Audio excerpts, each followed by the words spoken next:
2, 3. Right. So, good morning. Today we will be discussing regarding the design of experiment and collecting sample data basically. देखो ये topic itself जो है वो अपने में बहुत बड़ा टॉपिक है, इसलिए बहुत सारे यूनिवर्सिटीज कॉलेजेस जो हैं एक्सपेरिमेंट डिजाइन और डेटा को कैसे कलेक्ट करना है, किस टाइप का सर्वे करना है, सर्वे का डेटा जो है कैसे कलेक्ट होना चाहिए, इसके ऊपर पूरे के पूरे कोर्सेज हैं, टेक्स्ट बुक तक अवेलेबल है।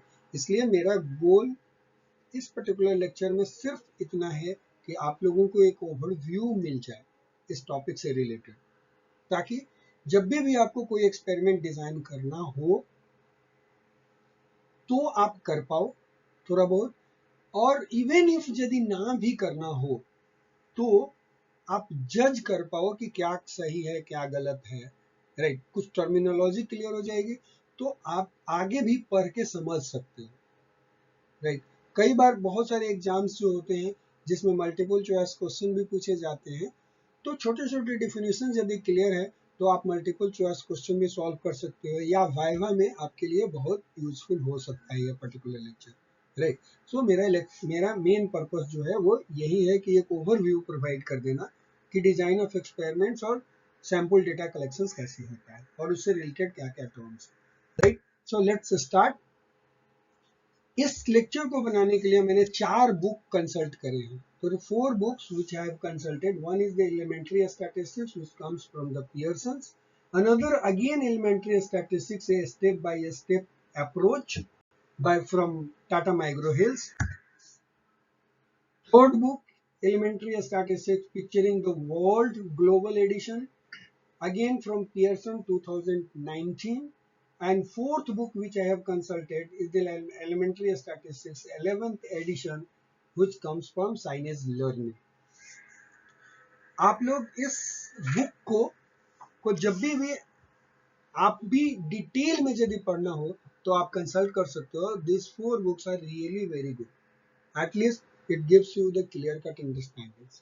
मैंने सिर्फ इसलिए इस बुक को लिया है और इस बुक को मैं इसलिए यहाँ पे डिस्प्ले भी करना चाहता हूँ क्योंकि जो कंटेंट जो भी लिया मैंने एग्जैक्टली यहाँ से उठाए हैं, मैंने अपने से कोई भी अल्टर नहीं किया है, वर्ड्स भी अल्टर नहीं किया, इसलिए क्योंकि मिस इंटरप्रिटेशंस ना हो। एग्जैक्टली जो ऑथर ने टेक्स्ट लिखा है, हमने जो समझा उसको मैं एक्सप्लेन करना चाहता हूँ, और इसलिए उनका टेक्स्ट एज इट इज रखा है इसमें। Right, so that's why I am displaying the books.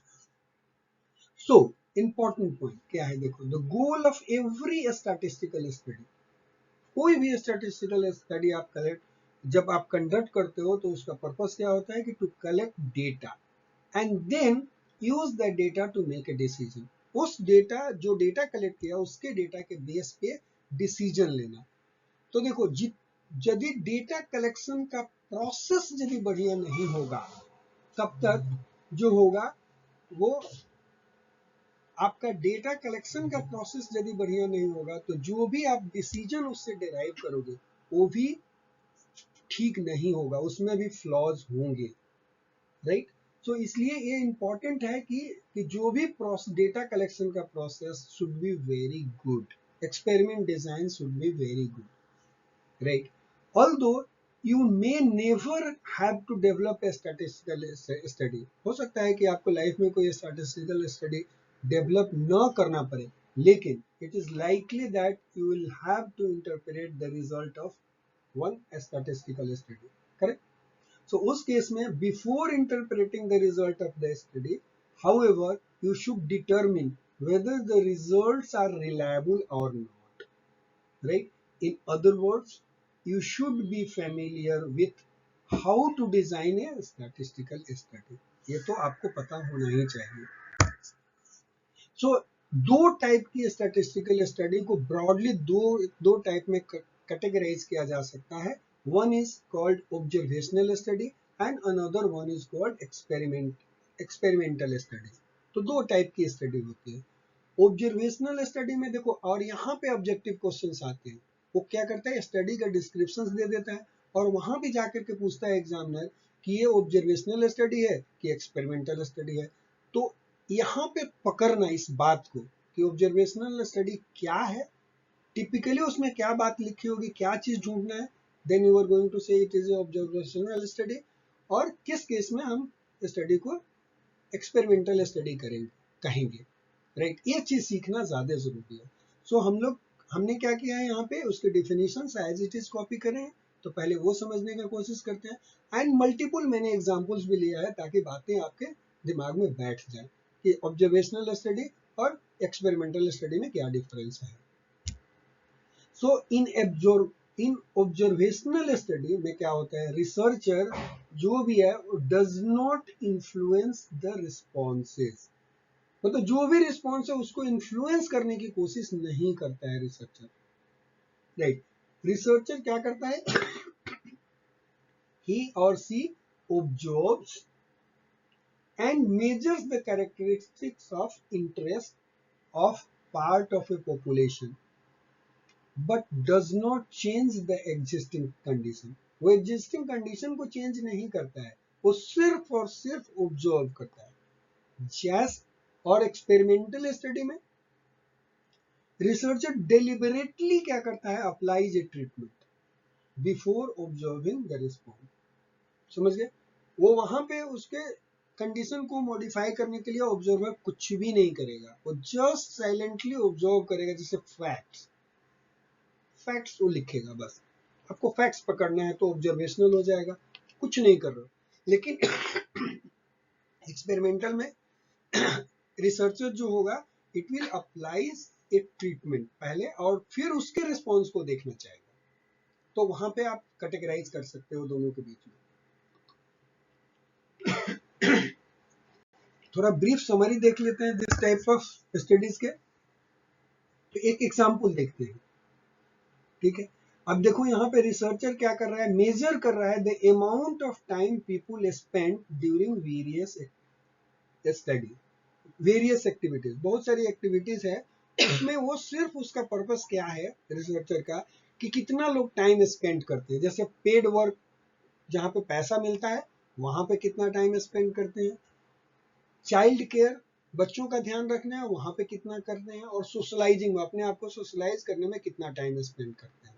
तो देखो यहाँ पे रिसर्चर वो सिर्फ ऑब्जर्व कर रहा है लोगों को, 100 200 500 1000 लोगों को देखेगा, वो देखेगा जहाँ पे इनको पैसा मिलता है उसमें कितना टाइम लगा रहा है आदमी, अपने बच्चों की देखभाल करने में कितना टाइम लगा रहा है, और सोशलाइजिंग में वो कितना टाइम स्पेंड कर, तो वो सिर्फ वही लिख रहा है और उसी के बेसिस पे वो डिसीजन ले। देखो कोई एग्जिस्टिंग कंडीशंस को उसने मॉडिफाई नहीं करा, ऐसा नहीं बोला कि चलो भाई हम आपका कंडीशन चेंज कर देते हैं, लाइक आपको गाड़ी से आने जाने का देते हैं तो पेड वर्क पे क्या फर्क पड़ता है, या और इंसेंटिव दे देते हैं तो क्या फर्क पड़ता है। यदि इस तरह की बात आ जाती है तो ट्रीटमेंट में चला जाता है, लेकिन वो यहाँ पे कुछ नहीं कर रहा है। So this study will be observational study.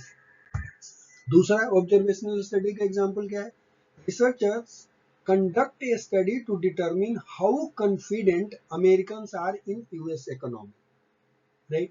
तो इसको परफॉर्म करने के लिए उसने क्या किया, researchers calls 3040 US adults and asked them to rate the US economic conditions। तो बोला कि भाई आप US economic conditions बता दो कैसा है, and whether US economy is getting better or worse, बस इतने ही क्वेश्चन पूछा इतने लोगों को कॉल करके। तो अगेन यहाँ पर भी वो क्या करे, because the study does not attempt to influence the response of the subject, तो देर इज नो ट्रीटमेंट। मतलब ऐसा कुछ करता है कि उनके जो भी वो जवाब देना चाहते हैं उसी को बदल देता है, तब तो बोलते हैं कि ट्रीटमेंट ग्रुप में जाता है, लेकिन यहाँ पे वैसा वो कुछ नहीं कर रहा है। तो इसलिए स्टडी जो होगी वो ऑब्जर्वेशनल स्टडी में जाएगी, करेक्ट। अब एक्सपेरिमेंटल स्टडी का देखते हैं example.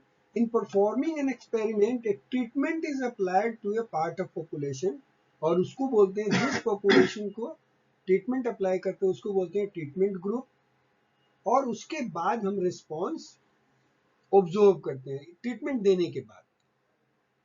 Another part of the population को दो पार्ट में बांट दिया, एक पार्ट में ट्रीटमेंट दिया, ट्रीटमेंट देने के बाद उसका रिस्पॉन्स देखना। Another part of the population may be used as a control group, जहाँ पे in which no treatment is applied। और कई बार क्या होता है जो ट्रीटमेंट जो अप्लाई जो करते हैं तो प्लेसिबो दे देते हैं, राइट, प्लेसिबो दे देते हैं। तो कहीं प्लेसिबो दिया हो सकता है या कंट्रोल दिया तो कोई ट्रीटमेंट अप्लाई नहीं किया, करेक्ट। द सब्जेक्ट, अब यहाँ पे एक और टर्म आता है एक्सपेरिमेंटल यूनिट्स। तो जो जो सब्जेक्ट इसमें इन्वॉल्व थे आइदर इन ट्रीटमेंट ग्रुप और in control group, they are called experimental units. उसका नाम है, ये टर्म्स पकड़ने, क्योंकि एग्जाम में और मल्टीपल चॉइस में ना हमेशा टर्म पे खेलते हैं लोग कि आपको वो चीज की समझ बनी है कि नहीं बनी है, करेक्ट। तो ये ध्यान रखना जरूरी है। वही लिखा, in many cases subject in the control group are given placebo, which is harmless fake treatment that is made to look like the real treatment. वो लगता है रियल ट्रीटमेंट की तरह, फेक है लेकिन हार्मलेस है। The response of the both group, जब मान लो कि कंट्रोल ग्रुप का भी आ गया रिजल्ट और ट्रीटमेंट का ग्रुप का भी रिस्पॉन्स आ गया, अब ये दोनों रिस्पॉन्स को कंपेयर करते हैं, समझिए। तो ये इस टाइप की स्टडी यदि होती है तो उसको बोलते हैं एक्सपेरिमेंटल स्टडी। एक्सपेरिमेंटल स्टडी में जो प्लेसिबो वाला ग्रुप जो होता है या ट्रीटमेंट ग्रुप में ऐसा भी होता है कि कोई एक गोल्ड स्टैंडर्ड भी होता है। गोल्ड स्टैंडर्ड मतलब गोल्ड स्टैंडर्ड वो होगा जिसका बिल्कुल एक्यूरेट ट्रीटमेंट, जैसे पैथोलॉजी का करते हो ना, पैथोलॉजिकल कंफर्मेशन एक ट्यूमर का बायोप्सी जब करते हो तो उसको गोल्ड स्टैंडर्ड मानते हो, राइट। तो वो मोस्ट एक्यूरेट जो होता है उसी को गोल्ड स्टैंडर्ड मानते हैं, बोलते हैं। और दूसरा प्लेसिबो जो है वो वही हार्मलेस और इनइफेक्टिव पिल्स है या मेडिसिन या procedures, sometimes use for psychological benefits के लिए यूज करते हैं, और sometimes use by researcher for comparison to the other treatments के लिए भी प्लेसिबो लोग यूज करते हैं, ठीक है। तो ये टर्म्स हैं कुछ जो याद रखने हैं। नाउ लेट्स से एक और इम्पोर्टेंट पॉइंट है कि जब भी ट्रीटमेंट ग्रुप जब आप कर रहे हो, उस टाइप की स्टडी कर रहे हो एक्सपेरिमेंटल स्टडी, तो उस केस में दोनों ही ग्रुप में, कंट्रोल ग्रुप हो या ट्रीटमेंट ग्रुप हो, दोनों में सेम नंबर ऑफ सब्जेक्ट रखना चाहिए। जैसे मान लो कि नंबर ऑफ पेशेंट जैसे एक में 50 है कंट्रोल ग्रुप में, तो ट्रीटमेंट ग्रुप में भी 50 हो, या ट्रीटमेंट ग्रुप में 50 रख रहे हो तो कंट्रोल में भी 50 रखना चाहिए। This is good idea, right. Example लेते हैं ट्रीटमेंट ग्रुप का कि an experiment was performed in which overweight subject जो थे in a treatment group were given artificial sweetener sucralose to drink while a control group drank water। मतलब एक experiment किया जिसमें ओवरवेट वाले पर्सन के साथ एक्सपेरिमेंट किया, जिसमें एक ग्रुप को, जिसको ट्रीटमेंट ग्रुप बोल रहे हैं, उसको उसने आर्टिफिशियल स्वीटनर दिया, और दूसरे वाले को ग्रुप को, कंट्रोल ग्रुप में, सिर्फ बोला पानी पीने के लिए।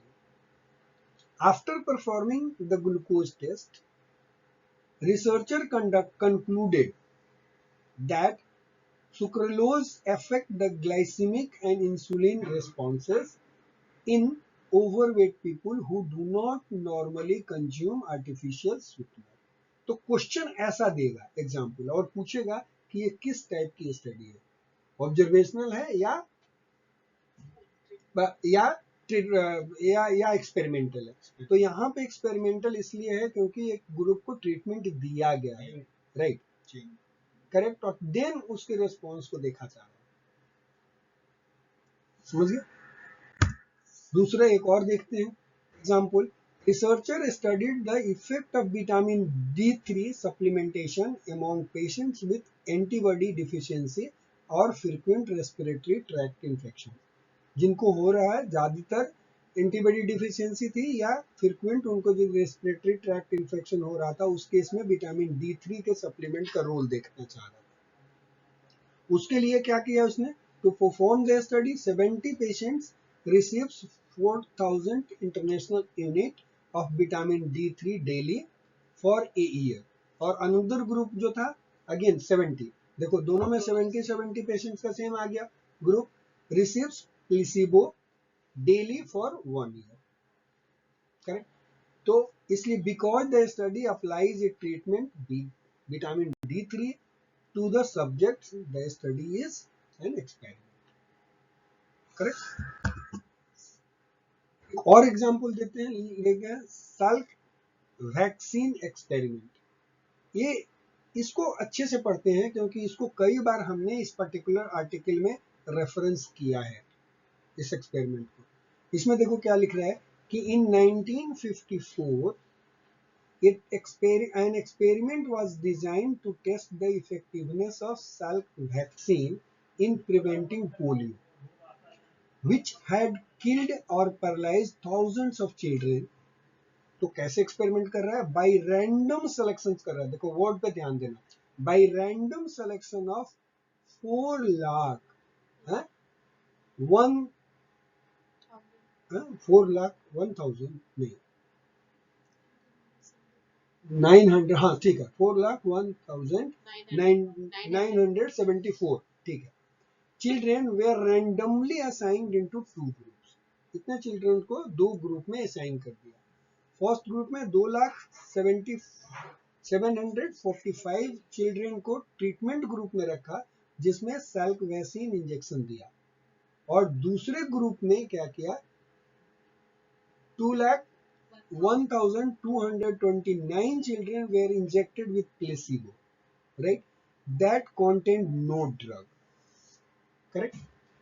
आगे बोल रहा है the children were assigned to the treatment of placebo group through a process of random selection. देखो यहाँ भी randomization किया, equivalent to flipping a coin. Like कैसे किया? जैसे coin में flip करते हैं कि यदि head आएगा तो ये चला गया ट्रीटमेंट ग्रुप में, टेल आया तो चला गया प्लेसिबो में, ऐसे करके असाइन कर दिया। तो रैंडम किया, ऐसा नहीं कि जानबूझ करके इस बच्चे को ट्रीटमेंट ग्रुप में डाल रहे हैं और इस बच्चे को प्लेसिबो में डाल रहे हैं, ऐसा नहीं किया। रैंडम यहाँ पर भी किया। पहले तो रैंडम डिवाइड किया, रैंडम डिवीजन हुआ, रैंडम वहां पर भी आ रहा है, मतलब कि किधर की तरफ इस ग्रुप में जाएगा कौन, दूसरा। उसके बाद among the children given Salk vaccine 33 later developed paralytic polio, and among the children given placebo 115 later developed paralytic polio. उसने एक स्टेटमेंट दे दिया। अभी इस स्टेटमेंट पे खेलते हैं, आगे देखते हैं इसके एग्जांपल्स को, ठीक है। याद रखेंगे क्या कि उसने 4,19,974 पेशेंट्स को 2 ग्रुप में डाल दिया, एक को ट्रीटमेंट ग्रुप बनाया, दूसरे को रैंडम ग्रुप बनाया। ट्रीटमेंट ग्रुप और रैंडम ग्रुप में कौन जाएगा, वो उसके लिए क्या किया उसने, ट्रीटमेंट वेयर गिवन प्लेसिबो देना है कि ये देना है, वो किस पे डिपेंड करा, हाँ वो रैंडम, वो भी यहाँ पर भी रैंडमाइजेशन किया, और ये भी बोला सिलेक्शन भी रैंडम था। याद रखिएगा, दोनों दो बात हुई। पहला जो 4 लाख लोगों को सेलेक्ट किया वो भी रैंडम सेलेक्ट किया, रैंडम डिवीजन हुआ, दूसरा लेवल का रैंडमाइजेशन से, करेक्ट। और उसके बाद उसके इफेक्ट वो जाकर के कंक्लूड कर रहा है। फाइन, तो ये एक स्टडी जो थी साल्क वैक्सीन वाली, वो किस में जाएगी, ट्रीटमेंट में जाएगी, ऑब्जर्वेशन में, ट्रीटमेंट में जाएगी, क्योंकि उसमें ट्रीटमेंट दिया है।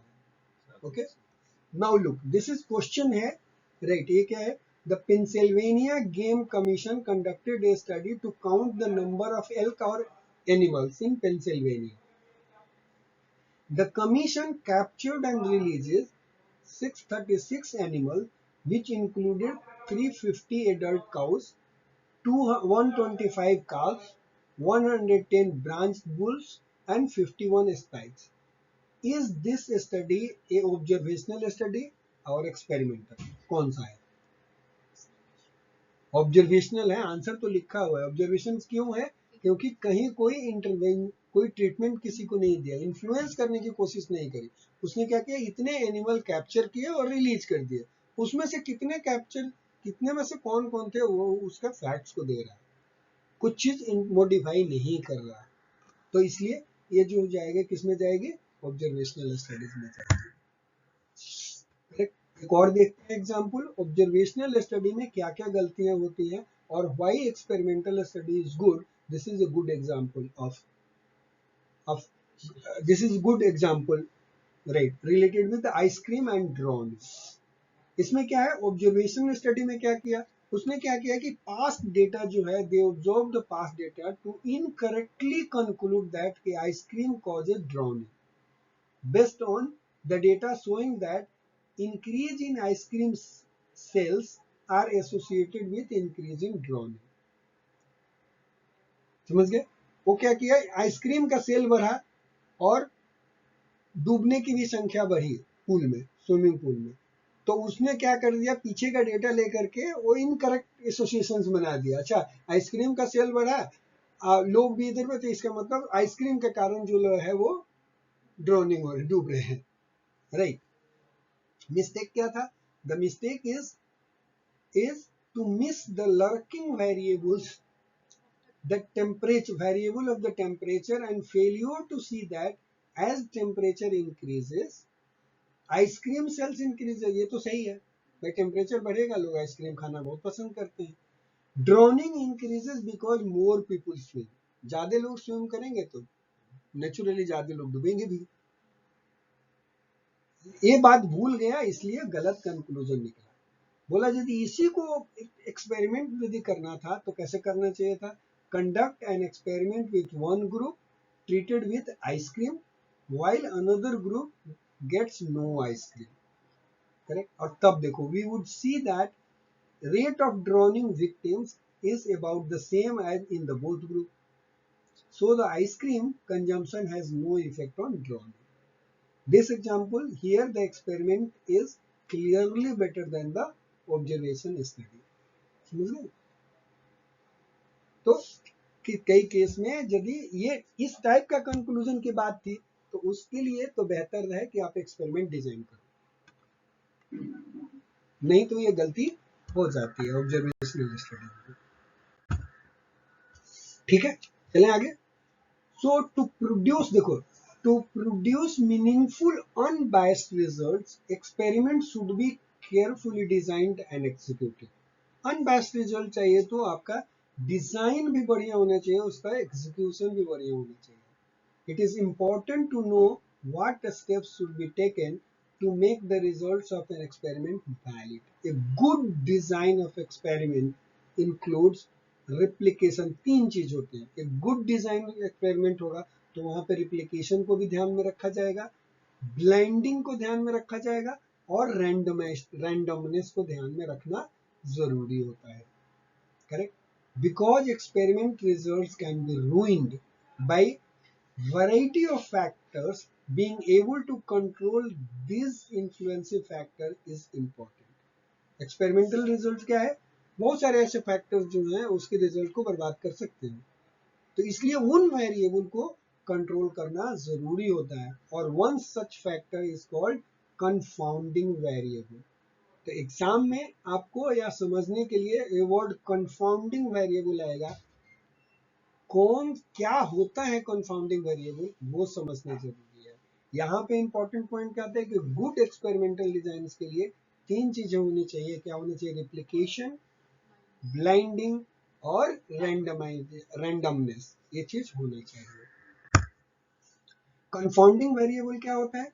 Confounding variable occurs when an experimenter cannot tell the difference between the effects of different factors on a variable। समझ में आया बात? For instance, to attract more customer, देखो एक कॉफी शॉप क्या कर रही है, coffee shop owner experiments by remodelling the shop using bright colours.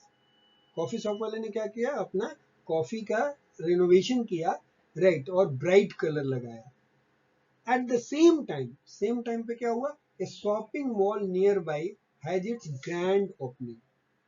वो कॉफी शॉप के बगल में ही एक क्या हुआ, एक नया मॉल खुला, right, grand opening.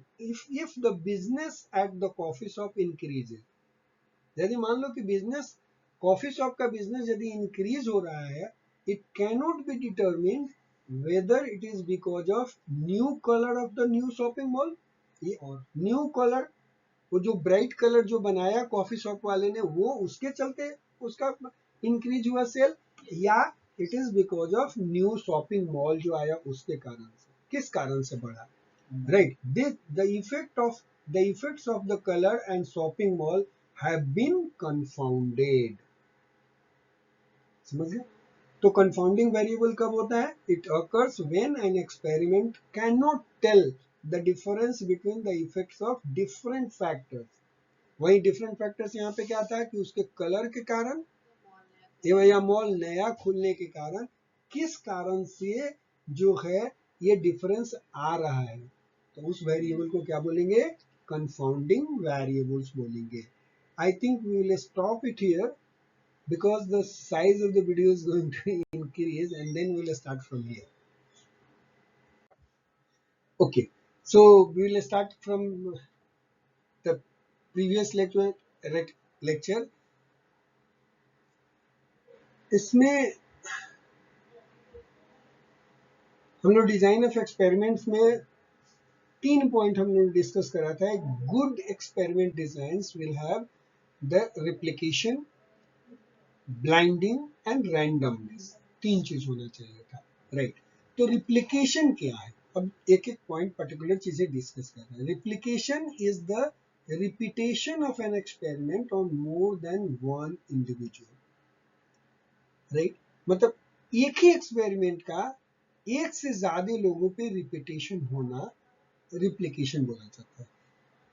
Good use of replication requires sample size, right? Like यहाँ पे देखो सैंपल साइज जो है 4,01,974 चिल्ड्रेन जो in case of the Salk vaccine experiments में इन्होंने लिया था. So this is a good example of replication, क्योंकि ये इसका इफेक्ट जो वैक्सीन का इफेक्ट जो है कितने लोगों पे टेस्ट हुआ? More than one. और कितना? मोर देन वन ही नहीं, 4 लाख, मोर देन 4 लाख लोगों चिल्ड्रंस पे टेस्ट हुआ. Correct?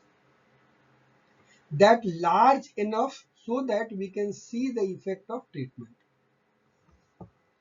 In the Salk experiment, the experiment used sufficiently large sample sizes so the researchers could see the Salk vaccine was effective. यदि ज्यादा लोगों पे भी करने के बाद यदि ज्यादा लोगों को फायदा हो रहा है तो वो इफेक्टिव है. यहाँ पे हमने सिर्फ इसको तो यहाँ से इसलिए लिया कि ताकि हमें क्रॉस वेरीफाई करना हो कोई चीज तो हम कर पाए. तो इस एक्सपेरिमेंट में देखो यहाँ पे उन्होंने क्या किया था, सबसे बाय रैंडम सिलेक्शन ऑफ इतने children 4,01,974 children were randomly assigned to 2 groups. तो ये रिप्लिकेशन का वेरी गुड एग्जांपल है, करेक्ट? और देखते हैं एक और example. Replication is the repetition of an experiment under the same और सिमिलर कंडीशन. ये भी बोल सकते हो सेम और सिमिलर कंडीशंस में रिपीट करना experiment. For instance, suppose an experiment is design to test a vaccine against a strain of influenza. In the experiment, 10,000 people are given the vaccine and another 10,000 people are given placebos. Because of the sample size, the effectiveness of the vaccine would most likely be observed. ज्यादा sample size होगा तो आपके better result आते ही आते हैं, इसीलिए हर जगह पे लिखा होता है सैंपल साइज कितना था. रिप्लिकेशन ही फैक्टर है. Did you get it? अब रिलेट कर सकते हो तुम लोग. But if the subjects in the experiments are not selected so that the two groups are similar according to the age and gender, the result are of less value. देखो एक और important point यहाँ पे पहले वाले examples में और इस एग्जांपल में क्या डिफरेंस है? यहाँ पे एक दूसरे पॉइंट को उठा करके लेके आ रहे. रिप्लिकेशन तो किया, नंबर ऑफ पीपुल्स पे आपने किया 10,000 पे, और एक को ट्रीटमेंट ग्रुप है ना, ये ऑब्जर्वेशंस नहीं है. एक कंट्रोल ग्रुप है, एक ट्रीटमेंट ग्रुप है. लेकिन यदि एज और जेंडर को मैच नहीं किया तो भी कोई बहुत ज्यादा वैल्यू का नहीं है.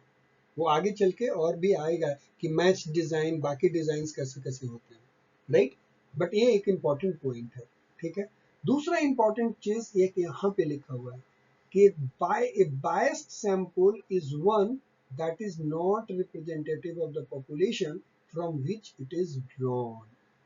देखो कई बार ये भी आता है, पूछा जाता है कि बायस्ड सैंपल, या लोग बोलेंगे बायस्ड है, बायस्ड सैंपल था, तो आपको क्या समझना है वहां पे? बायस्ड सैंपल का मतलब क्या है? Is the one that is not representative of the population from which it is drawn. मतलब जिस पॉपुलेशन को आप स्टडी करना चाह रहे थे उस, और जो कैरेक्टरिस्टिक आप स्टडी करना चाह रहे थे उस पॉपुलेशन से उसको ड्रॉ नहीं किया गया, मतलब उससे हट के है दूसरा। For instance, a sample consisting of only 18 to 22 years old US college students would not be representative of the entire 18 to 12 years old population in United States। ठीक है, क्या समझ में आया बात? नहीं, देखो एक क्या बोला है कि 18 to 12 year old students college के लिए, जो कॉलेज में पढ़ते हैं, वो बोला कि it would not be representative of the entire 18 से 22 साल के जो ओल्ड पॉपुलेशन जो है यूनाइटेड स्टेट्स में, उसका एग्जैक्ट नहीं है। वो तो कॉलेज स्टूडेंट्स के लिए लिया, उसके कैरेक्टरिस्टिक्स को स्टडी किया, लेकिन बहुत सारे जो कॉलेज नहीं जा रहे थे, तो पूरा इंटायर यदि आप ये बताना चाह रहे हो कि यूनाइटेड स्टेट्स के सिटीजन का सर्वे है किसी भी कैरेक्टरिस्टिक्स के बारे में, तो that is not good and that's why it is a example of biased sample. ठीक है जी, आगे चलो। Very nice. देखो अभी इसके पहले हम लोगों ने कंफाउंडिंग वेरिएबल्स की बात करी थी, राइट? अब एक और फैक्टर है, another factor that affects the experimental result is the placebo effect. एक और इफेक्ट है जो एक्सपेरिमेंटल रिजल्ट्स को इन्फ्लुएंस करता है। कौन सा इफेक्ट है? Placebo effect. प्लेसिबो इफेक्ट कब होता है? The placebo effect occurs when a subject reacts favourably to a placebo when in fact the subject has been given a fake treatment। मतलब प्लेसिबो इफेक्ट कब आएगा? कि जब किसी को आपने फेक ट्रीटमेंट दिया लेकिन वो बता रहा है कि नहीं नहीं मेरे तो ट्रीटमेंट तो बहुत अच्छा काम कर रहा है, मैं तो बिल्कुल ठीक हो गया। आप समझ गए? तो दिस इज, हाँ वही बोलो, occurs when subject reacts favorably to a placebo when in fact, जबकि सच्ची बात क्या है? Subject has been given a fake treatment to help control or minimize placebo effect। तो क्वेश्चन आता है कि प्लेसिबो इफेक्ट को यदि कंट्रोल करना हो और मिनिमाइज करना हो तो क्या करना चाहिए? तो उसी के लिए टेक्निक जो यूज होता है उसको बोलते हैं ब्लाइंडिंग। तो जो गुड एक्सपेरिमेंट डिजाइन में तीन बातें थी, रिप्लिकेशन, ब्लाइंडिंग, रैंडमनेस। रिप्लिकेशन का देख लिया, replication is related with the large sample size. Placebo effect को कंट्रोल करने के लिए blinding.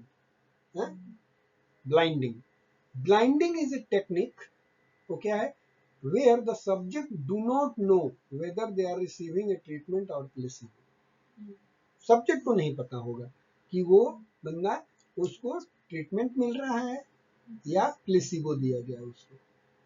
In a double blind experiment, double blind भी एक्सपेरिमेंट हो सकता है, neither the experimenter nor the subject whether the subjects are receiving a treatment or placebo, ये दोनों में से किसी को नहीं पता होता।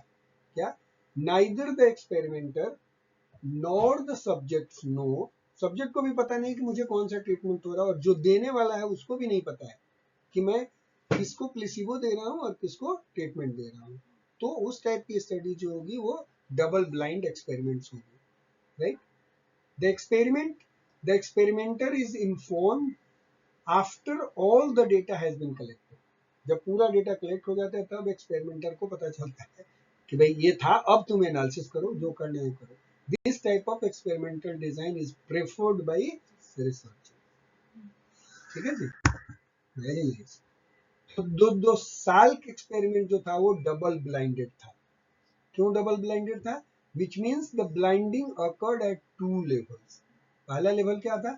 The children being injected did not know whether they were getting Salk vaccine or placebo। दूसरा डबल ब्लाइंडिंग क्या था? The doctors who gave the injection and evaluated the result did not know either, उनको भी नहीं पता था, तो इसलिए ये double blind experiment. Codes were used so that the researchers could objectively evaluate the effectiveness of the Salk vaccine. Code डाल दिया उसका कि भाई नंबर ऐसे एक आर्टिफिशियल नंबर दे दिया कि ये इस पेशेंट का था, इसका ये था, इसका ये था, इसका. ओके, ये वही एग्जाम्पल है जहाँ से हम क्रॉस वेरीफाई कर सकते हैं. तो इसको हमें दोबारा रीड करने की जरूरत नहीं है, हम लोग इनफ रीड कर चुके हैं. अनदर चैलेंज क्या आता है एक्सपेरिमेंट डिजाइन में? One challenge for experimenter is assigning subjects to groups so the groups have similar characteristics. मतलब इस ढंग से लोगों को असाइन करना है दोनों ग्रुप में कि दोनों ग्रुप का कैरेक्टरिस्टिक्स जो हो सिमिलर कैरेक्टरिस्टिक्स हो, सच एज एज दोनों में मैच होना चाहिए, हाइट दोनों के मैच होने चाहिए, वेट मैच होना चाहिए and so on. When treatment and control groups are similar, experimenters can conclude that any differences between group is due to treatment. जब सेम होएगा तभी पता चलेगा और कॉन्फिडेंटली कंक्लूड किया जा सकता है कि ये ट्रीटमेंट के कारण ही इफेक्ट आया है. To form groups with similar characteristics, experimenters use randomization. वो क्या करता है, उसके लिए सिमिलर टाइप का ग्रुपिंग बनानी है, कंट्रोल ग्रुप और वो ग्रुप, तो उसमें उसके लिए एक्सपेरिमेंटर क्या यूज करता है, रैंडमाइजेशन टेक्निक यूज करता है. सो रैंडमाइजेशन क्या है?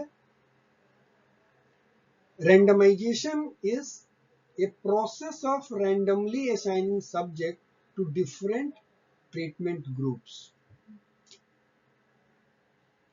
ठीक है.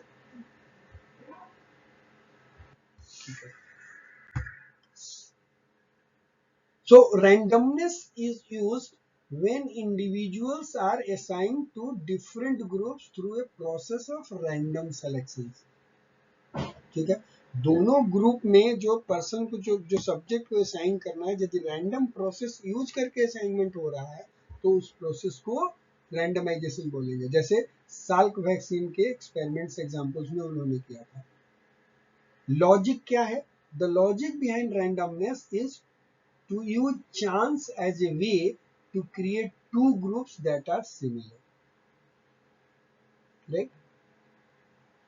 The following definitions refers to one common and effective easy way to collect sample data in a way that use randomness. अब आगे का definitions जो आएगा वो क्या होगा? जो common and effective easy way है कि कैसे सैंपल डेटा कलेक्ट करना चाहिए जिसमें जो रैंडमाइजेशन को यूज करता है.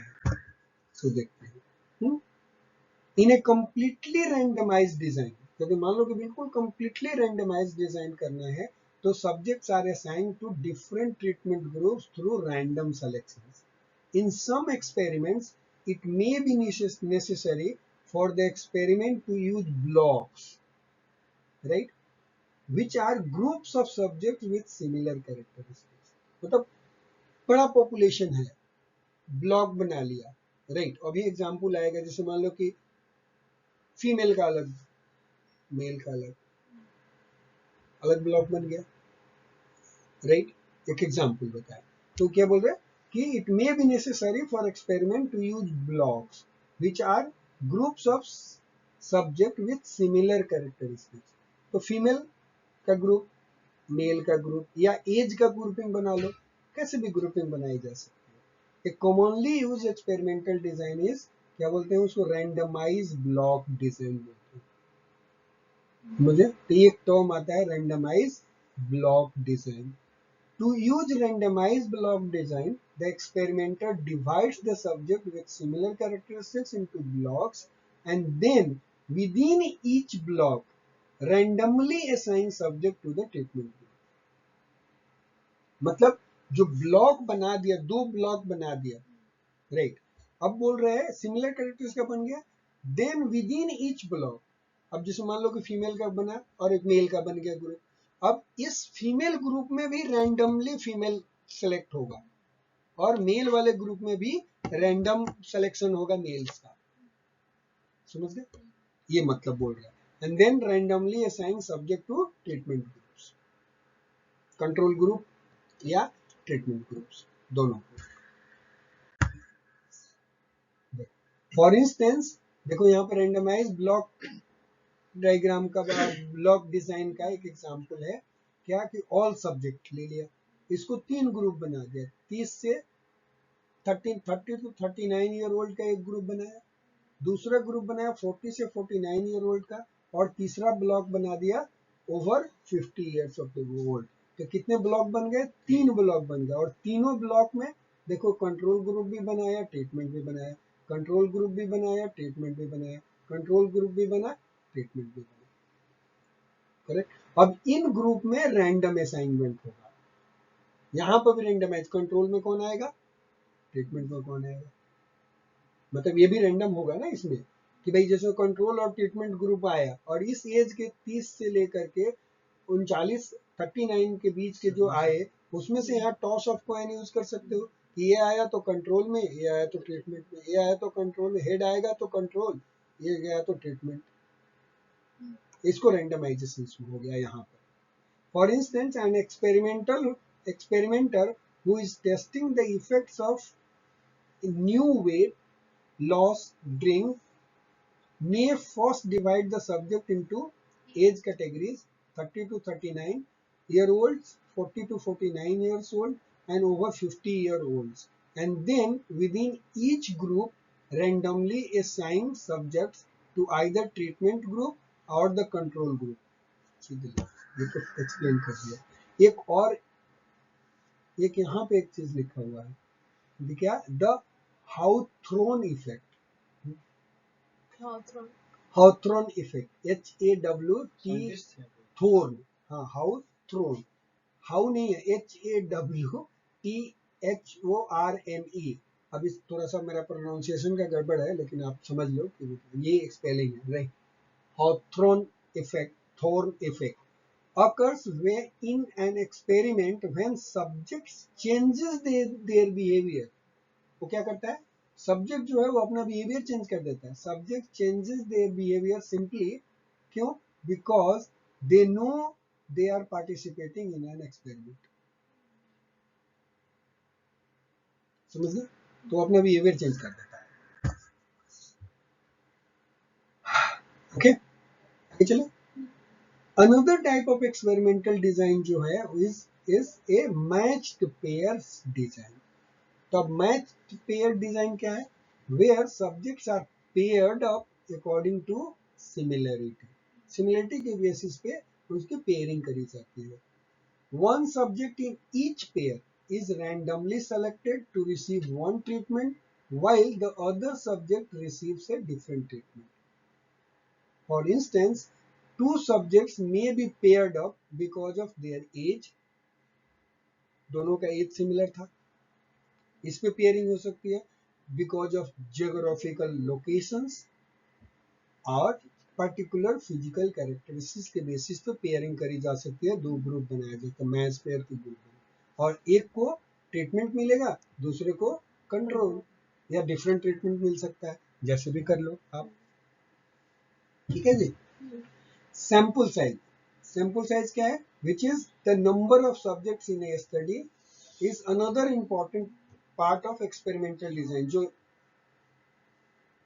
हम लोग एप्लीकेशंस में भी इसकी बात कर चुके थे, राइट।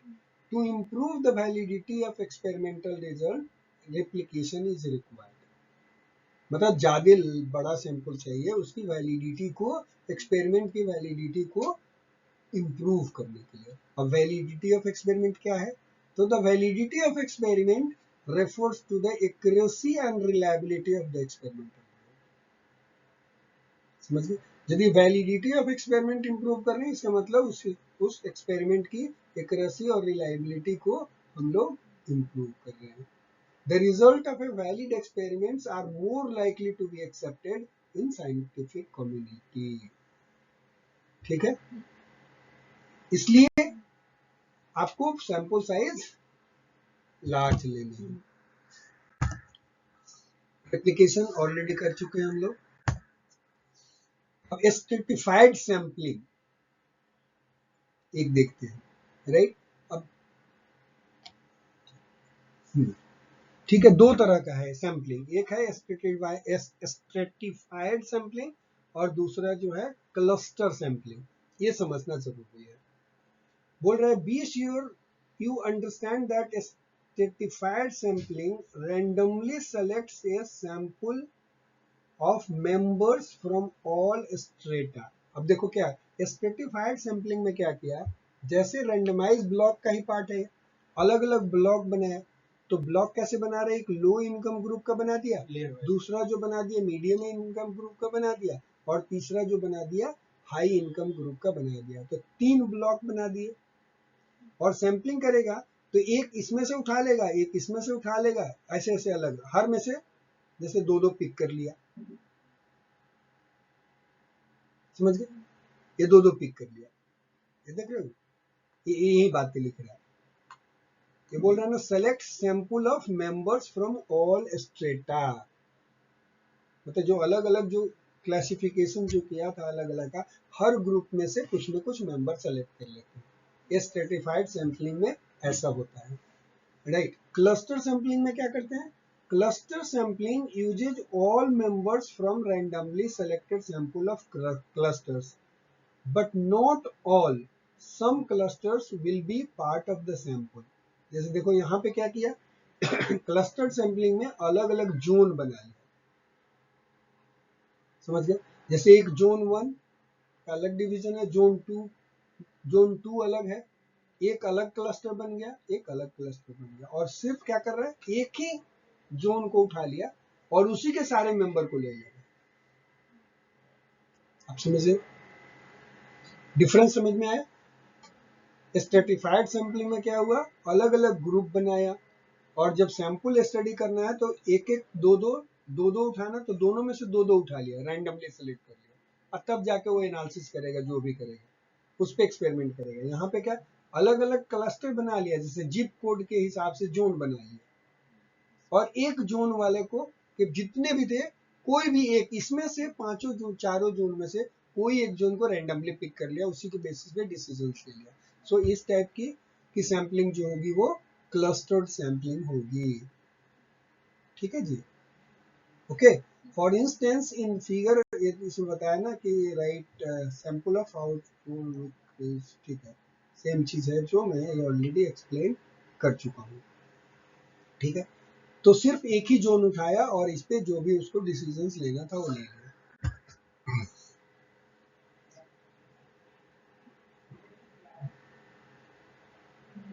बहुत लंबा वीडियो हो गया सर।